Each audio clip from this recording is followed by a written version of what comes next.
മലയാളത്തിലെ ഏറ്റവും ആഴമേറിയതും അഴകുറ്റതുമായ രാഷ്ട്രീയ കഥകൾ വി ശ്രീരാമൻ സാധ്യമാക്കിയത് വ്യക്തിനിഷ്ഠമായ അനുഭവ യാഥാർത്ഥ്യങ്ങളെ ശില്പഭംഗിയോടെ ചെത്തിമിനിക്കുകയാണ്. ശ്രീരാമൻ എന്ന മഹാനായ കഥാകൃത്തിനെ കുറിച്ച് മറ്റൊരു കഥാകൃത്തും വിയുടെ അടുത്ത സുഹൃത്തുമായിരുന്ന വൈശാഖൻ മാഷ് എഴുതിയിട്ടുള്ള അനുഭവക്കുറിപ്പ് നമുക്കായി പങ്കുവയ്ക്കുന്നു. ശാലിനി പടിയത്ത്. ശ്രീരാമേട്ട, കഥ നിർത്തരുത്. വൈശാഖൻ. ദില്ലിയിൽ നിന്ന് വരുന്ന തീവണ്ടിയിൽ ഒലവക്കോട്ട് നിന്ന് എറണാകുളത്തേക്ക് പോകുകയായിരുന്നു ഞാൻ. വണ്ടി തൃശൂർ സ്റ്റേഷനിൽ നിന്നപ്പോൾ ഞാൻ ജനാലക്കരികിലിരുന്ന് വെറുതെ പ്ലാറ്റ്ഫോമിലേക്ക് നോക്കി.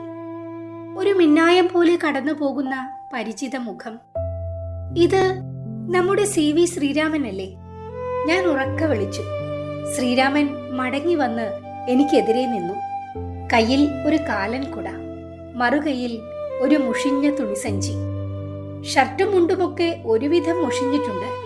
ഞാൻ ചോദിച്ചു, ശ്രീരാമൻ എവിടെന്നാ വരുന്നേ? ചിലമ്പിച്ച ശബ്ദത്തിൽ പറഞ്ഞത് വ്യക്തമായി കേട്ടില്ല.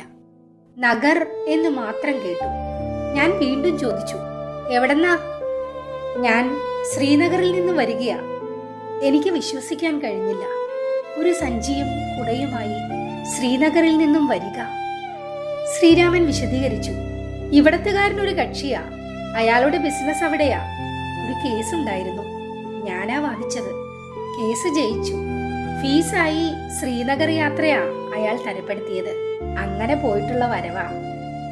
വശങ്ങളിലേക്ക് ആടിയുള്ള നടത്തം. സഞ്ചാരി നടക്കുകയാണ്. സഞ്ചാരപ്രിയനായ ശ്രീരാമൻ കാലദേശങ്ങളിൽ കൂടി മാത്രമല്ല സഞ്ചരിച്ചത്. അദ്ദേഹം മനസ്സുകളിൽ കൂടി തന്റെ സർഗാത്മക ജൈത്രയാത്ര നടത്തി. കണ്ടതെല്ലാം നമുക്ക് ഹൃദയഹാരികളായ കഥകളായി പറഞ്ഞു തന്നു.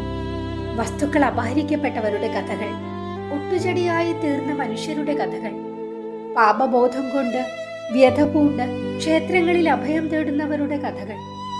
ശ്രീരാമന്റെ ഒട്ടുമിക്ക കഥാപാത്രങ്ങളും അഭയം തേടി അലയുന്നവരാണ്. അവർക്ക് അഭയമില്ല. വായിക്കുന്ന നമ്മളും നെഞ്ചകത്തിൽ ആ കഥാപാത്രങ്ങളുടെ വേദന ഓർമ്മയുടെ ഒരു കനലായി കൊണ്ടു നടക്കും. അടിത്തട്ട് കാണാവുന്ന ഒരു നദിയിലെ തെളിഞ്ഞ നീർപ്രവാഹം പോലെയാണ് ശ്രീരാമന്റെ കഥ പറച്ചിൽ. ലാളിത്യത്തിന് എത്ര അഗാധതയാകാമെന്ന് ആ കഥകൾ നമുക്ക് മനസ്സിലാക്കി തരും. പരസ്പര പൂരകങ്ങളായ ഒരു ദ്വന്ദ്വം ശ്രീരാമന്റെ ജീവിതത്തിലും കഥകളിലും നമുക്ക് വായിച്ചെടുക്കാം. രാഷ്ട്രീയമായി തികഞ്ഞ അച്ചടക്കമുള്ള ശ്രീരാമൻ കഥയിൽ എല്ലാ സാമ്പ്രദായിക അച്ചടക്കങ്ങളെയും ലംഘിക്കുന്നുണ്ടെന്ന് വായിച്ചറിയാം. ലോകത്തിൽ തങ്ങളുടെ ഇഷ്ടഭൂമികയിൽ നിന്നും വലിച്ചെറിയപ്പെടുന്ന മൂകർക്ക് ശബ്ദം കൊടുത്തുകൊണ്ടാണ് ശ്രീരാമന്റെ കഥകളിലെ രാഷ്ട്രീയം പ്രകടിതമാകുന്നത്.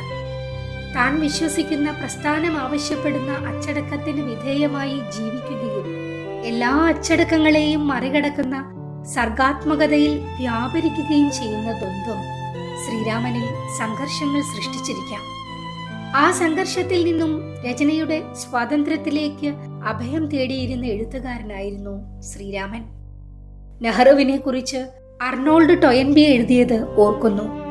Politics needs promises of redemption. പ്രായോഗിക രാഷ്ട്രീയം മോചനത്തിന്റെ വാഗ്ദാനങ്ങൾ ജനങ്ങൾക്ക് നൽകുവാൻ ബാധ്യസ്ഥമാണ്. വാഗ്ദാനങ്ങൾ പൂർണ്ണമായും നടപ്പാകണമെന്നില്ല. ചിലപ്പോൾ അസാധ്യവുമായിരിക്കും. നെഹ്റുവിലെ എഴുത്തുകാരൻ നേരിടുന്ന സംഘർഷത്തെക്കുറിച്ച് പറയുന്നതിനിടയിലാണ് ടൊയൻബി അങ്ങനെ പറഞ്ഞത്. നടപ്പാകാത്ത വാഗ്ദാനങ്ങളെക്കുറിച്ചുള്ള പരാമർശങ്ങൾ ശ്രീരാമന്റെ കഥകളിൽ പ്രത്യക്ഷപ്പെടുന്നുണ്ട്. കഥാകാരന്റെ സത്യസന്ധത കഥയിലൂടെ ആവിഷ്കരിക്കാനാണ് അദ്ദേഹം ശ്രമിച്ചത്. ഇത്ര വിപുലമായ അനുഭവമണ്ഡലം സ്വന്തമായുള്ള അധികം എഴുത്തുകാരില്ല. ശ്രീരാമൻ ജീവിതത്തെ കഥയായി പരാവർത്തനം ചെയ്യുമ്പോൾ ക്രാഫ്റ്റിലെ അഭ്യാസ പ്രകടനത്തിന് മുതിരാറില്ല. അതുകൊണ്ട് അക്ഷരം കൂട്ടിവായിക്കാൻ അറിയാവുന്ന ഏതൊരു വായനക്കാരനും ആ കഥ വായിച്ച് ജീവിതം പഠിക്കാം. 1980 ജൂൺ മാസത്തിലെ ഒരു ദിവസം ഞാൻ കഞ്ചിക്കോട് റെയിൽവേ സ്റ്റേഷനിൽ ഡ്യൂട്ടിയിൽ ഇരിക്കുമ്പോഴാണ് ഒലവക്കോട് നിന്ന് ഒരു ഫോൺ വന്നത്. വൈശാഖനല്ലേ? ഇത് വി ശ്രീരാമൻ. ഇവിടെ ഒലവക്കോട് സ്റ്റേഷനിലുണ്ട്, നമുക്ക് കാണണം. ശ്രീരാമന്റെ എത്രയോ കഥകൾ ഞാൻ വായിച്ചിരിക്കുന്നു, കാണാനും ആഗ്രഹിച്ചിട്ടുണ്ട്. അദ്ദേഹമാണ് എന്നെ കാത്ത് ഒലവക്കോട്ട് നിൽക്കുന്നത്.